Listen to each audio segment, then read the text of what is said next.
গাড়ি হবাই আসলো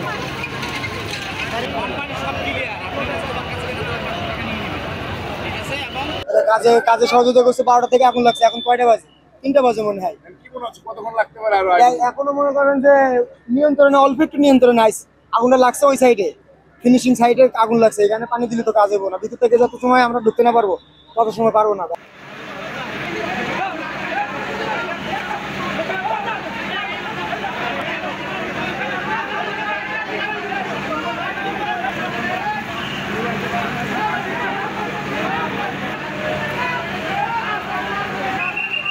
বারোটা 50 টাইমে ওই দিক দিয়ে আমাদের 11টা 50-এর দিক দিয়ে আগুন লাগছে। তখন আমাদের বসেরা বলতেছে যে তোমরা সবাই নামো, নিচে নামো তাড়াতাড়ি, আগুন লাগছে।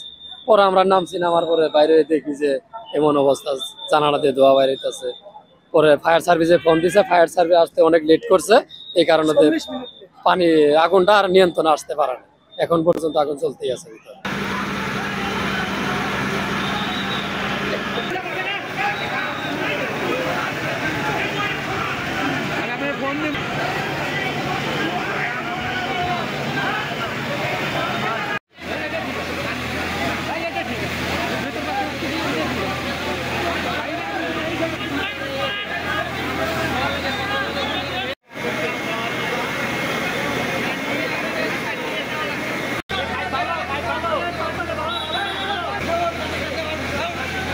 তো আপনারা দেখতে পাচ্ছেন আসলে আগুন 6তলা ভবনের দোতলায় ওয়্যার হাউসে লাগছে।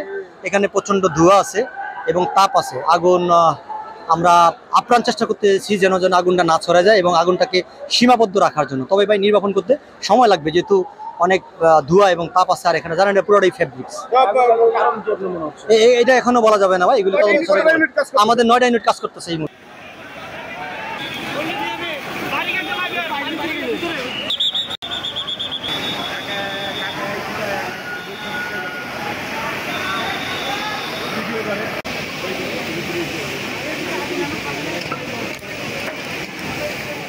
আগুনের পরিস্থিতি কম না, এটা আরো চালু হলে যদি আমার যদি এটা স্টিল গোডাউন না হয়, যদি প্লাস্টার গোডাউন হতো তাহলে হয়তো এখন আগুনটা হতো।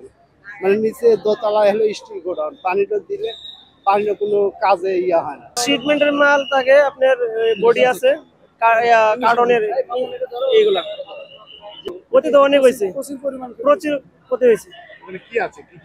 ওখানে আপনার কার্টন আছে আর কি, বডি কমপ্লিট, এটা ইনফেকশনের ট্রিটমেন্টের বডি, হ্যাঁ সব ট্রিটমেন্টের মাল। এটা শোনা যাচ্ছে নাকি ইলেকট্রিক সার্কিটের কারণে হয়তো আগুনটা লাগছে, এরকম ভাবে বলতেছে সবাই। আমি জিজ্ঞেস করলাম, তারা বলতেছে যে ইলেকট্রিক সার্কিট, কিন্তু আসলে মূলত আমি সঠিকভাবে এটা জানি না, তাদের মাধ্যমে হয়তো শুনতে পারলাম এই বিষয়টা।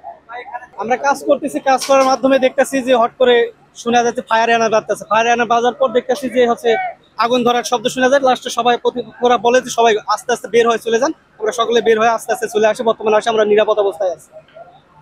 এই অবস্থা না, বর্তমানে আল্লাহর রহমতে কোনো কিছু ক্ষতি হয়েছে না বা কোনো কারো ক্ষতি হয়নি।